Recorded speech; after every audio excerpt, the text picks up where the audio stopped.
स्वागत है आपका हमारे YouTube चैनल पे। आज इस वीडियो के अंतर्गत हम आपको पिछले वीडियो में मैंने बताया था कि बंटवारा किसी भी भूमि में अगर 4-5 खातेदार हैं या फिर उससे ज़्यादा खातेदार हैं तो उस प्रकार की भूमि का बंटवारा कैसे करते हैं सरकारी विधि से। उसका पार्ट फर्स्ट हमने वीडियो डाल दिया था।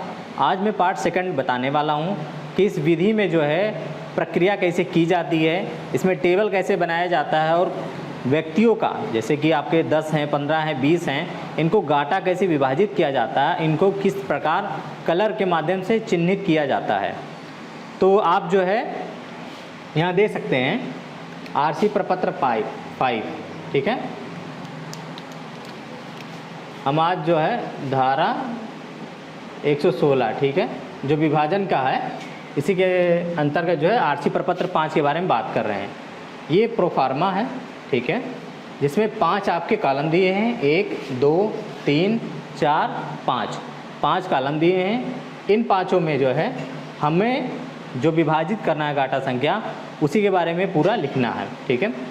मिन जुमला संख्याओं की प्रारंभिक विभाजन योजना, मिन जुमला नंबरों को कैसे हम विभाजित करते हैं। इसमें जो है आपका पहले कॉलम में भूखंड संख्या, दूसरे में है भूखंड संख्या का कुल क्षेत्रफल हेक्टेयर में, तीसरे कॉलम में आपका प्रत्येक मिन जुमला संख्या के खातेदारों के नाम हिंदी वर्णमाला क्रम में, चौथे कॉलम में आपका मिन जुमला संख्या में खातेदारों का क्षेत्रफल, मिन जुमला संख्या का प्रस्तावित मानचित्र जिसमें खातेदारों का क्षेत्रफल भिन्न भिन्न रंगों में प्रस्तावित किया गया है, ठीक है। ये आपका कॉलम 5 है। तो इसमें होता क्या है, आपको पहले कॉलम में, ठीक है, जो आपका कॉलम नंबर 1 है, इसमें भूखंड संख्या, इसके बारे में मैं आपको पहले भी बता चुका हूँ। इसे भूखंड संख्या या खसरा संख्या या गाटा संख्या, ये आपकी ज़मीन का नंबर होता है, यहाँ पे दर्शाया जाता है, ठीक है। इसे हम खसरा संख्या, गाटा संख्या भी कहते हैं, ठीक है। तो इसमें हम उस गाटे का नंबर लिखेंगे जिस गाटे का हमको विभाजन करना है। जिन जिन गाटों का विभाजन होता है उसका यहाँ पे नंबर लिख लेते हैं। एक हम एग्जांपल ले लेते हैं। मान लेते हैं कि एक गाटा संख्या है हमारा 15, ठीक है। गाटा संख्या 15 है। इसका जो है कुल क्षेत्रफल हेक्टेयर में, दूसरे कॉलम में इसका मान लेते हैं आपका है 0.400 हेक्टेयर, ठीक है।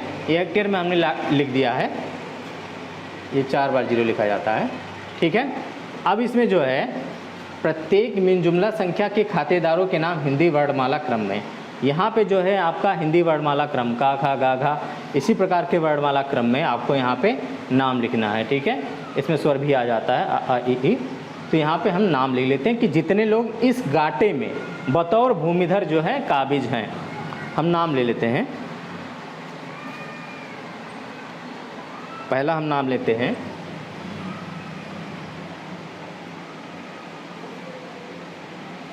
कमलेश का, ठीक है। कमलेश का से कमलेश ले लिया हमने। उसके बाद जो है गणेश ले लिया, एक कमलेश हो गया, गणेश हो गया। और उसके बाद जो है नरेश एक ले लिया हमने, और चौथा हमने ले लिया रमेश, ठीक है। हमने ये 4 नाम जो है हिंदी वर्णमाला के क्रम में ले लिया, कमलेश, गणेश, नरेश, रमेश। अब इन चारों का चौथे कॉलम में क्या लिखा है, मिन जुमला संख्या में खातेदारों का क्षेत्रफल, मतलब जो है ये आपका जो संख्या है इसमें इनका कितना भाग होता है, ठीक है। अब इसको हम डिवाइड कर देते हैं। अगर चारों एक ही बाप के बेटे हैं, ठीक है, इन चारों का पिता एक ही है और ये तीनों लोग विरासत में पाए हैं, तो ये चारों जो है बराबर के हिस्सेदार होंगे। मान लीजिए कि इसमें जो है आपका 3 एक ही पिता के लड़के हैं, लेकिन एक जो है बैनामेदार हैं। इसने जो है नरेश से कुछ हिस्सा बैनामा करा लिया है, ठीक है, बैनामा करा लिया है, रजिस्ट्री करा लिया है। तो हम देखते हैं कि अगर जो है ये पूरे हिस्से का मालिकान पहले 3 लोग थे, कमलेश, गणेश और नरेश, तो इन तीनों में हमने इसको बांट दिया, ठीक है। उसके बाद हमें जो है चौथे पार्ट में इसके हिस्से में से, ये नरेश का जो हिस्सा है इसमें से रमेश का जितना बैनामा होता है उसको हम घटा देंगे। ठीक है, तो हम एक बार देख लेते हैं करके। यहाँ पे इसको हम डिवाइड कर देंगे अपना 3 पार्ट में। ठीक है, आपका क्या आ जाएगा, 3 1 जा 3, 3 3 जा 9, 3 3 जा 9, 3 3 जा 9, 0.1333 करके ऐसे बारंबार आ जाएगा। तो हमारा कमलेश का हिस्सा कितना हो गया, 0.1333, गणेश का 0.1333। अब नरेश का हम मान लेते हैं, क्योंकि यहाँ पे हमको जो है टोटल इसे 4000 पूरा करना है। यहाँ पे 4000 वर्ग मीटर होता है ये। ठीक है, पूरा करना है, तो हमें यहाँ पे इसका 0.1334 अंतिम वाला 4 ले लेते हैं। अब आप देखिए कि मान लेते हैं रमेश को जो है नरेश ने आपका 0.0334, ठीक है, इतना हेक्टेयर का बैनामा कर दिया। ठीक है, तो ये हिस्सा जो है नरेश में से कट के रमेश में आ जाएगा। ठीक है, तो यहाँ पे इसका जो हिस्सा बचेगा और यहाँ पे रमेश का हिस्सा आ जाएगा 0.334 हेक्टेयर। ठीक है, ये चारों जो है हमारा, ऐसे ही हमने इन सब का रकबा डिवाइड किया। अब हमको इनका क्षेत्रफल पता चल गया। अब इसमें क्या बोला है 5वीं कॉलम में, मिनजुमला संख्या का प्रस्तावित मानचित्र जिसमें खातेदारों का क्षेत्रफल भिन्न भिन्न रंगों में प्रस्तावित किया गया है। तो इसमें हमने पिछले वीडियो में आपको एक नक्शा बनाया था। उस नक्शे में मैंने जो है एक गाटे को 4 भाग में डिवाइड किया था। उसमें मैंने ये बताया था कि ये चारों गाटे जो है किस किस व्यक्ति के हैं, चारों को हमने डिवाइड कर दिया था। उसी को हम कलर कोडिंग कर देते हैं उसकी। ठीक है, तो मैं एक यहाँ पे एग्जांपल आपका ले लेता हूँ। जगह थोड़ी कम है तो मैं यहीं पे ले लेता हूँ, यहाँ पे ले लेता हूँ। ठीक है,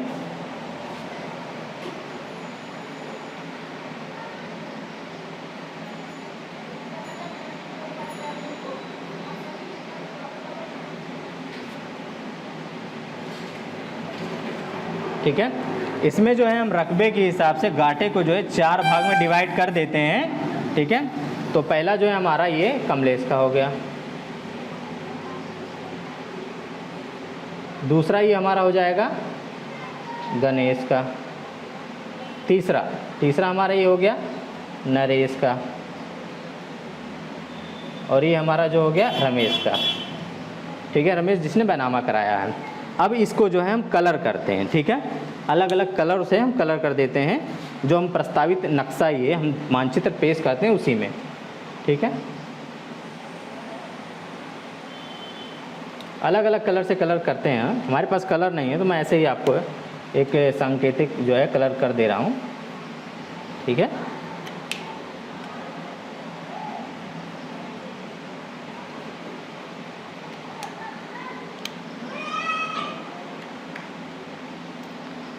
अब मान लेते हैं कि हमने कमलेश को रेड कलर से किया है, तो हमें यहाँ पे करना क्या होगा।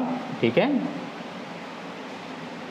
यहाँ पे आपका लाल रंग, ठीक है, यहाँ पे आपको लाल रंग का बना देना है, और यहाँ पे लाल रंग का आपका क्या हो जाएगा, ये चिन्ह हो जाएगा कि ये जो है रकबा कमलेश के नाम से है। फिर उसके बाद जो है हम इसको नीला मान लेते हैं कि गणेश का हमने नीला कर दिया। ये हमारा जो है नीला कलर हो जाएगा, किसका, गणेश का। उसके बाद जो है हमारा चौथा हो गया नरेश का। नरेश का हमने जो है मान लीजिए पीला कर दिया, तो पीला हम यहाँ दर्शा देंगे। ठीक है, उसके बाद जो है हमारा लास्ट है, इसको जो है हम मान लीजिए आपका काला कर दिया।